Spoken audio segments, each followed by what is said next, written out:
হাজার হাজার মানুষ যে আসলাম ভাইয়ের বিরিয়ানির জন্য লাইনে দাঁড়াতো সেটাই এখন সবচেয়ে বেশি ট্রোল হচ্ছে অনলাইনে। আসসালামু আলাইকুম, আমি কাউসার, স্বাগতম কাউসার ব্লগসে। কিছুদিন ধরে ফেসবুক ইউটিউব যে একটাই কথা, আসলাম ভাইয়ের বিরিয়ানির স্বাদ নাকি আগের মতো নেই, পরিমাণও নাকি কমে গেছে।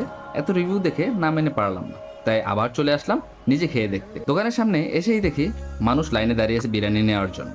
আমরা যখন গেছিলাম তখন ফুল বিরিয়ানির দাম ছিল 300 টাকা আর হাফ ছিল 200 টাকা। বর্তমানে দাম বাড়াইছে, তাই ফুল বিরিয়ানি 350 টাকা আর হাফ বিরিয়ানি 250 টাকা। একা হলে হাফই যথেষ্ট, ফুল নিলে শেষ করাটা কঠিন হয়ে যায়, সেটা গতবার নিয়ে বুঝতে পেরেছিলাম।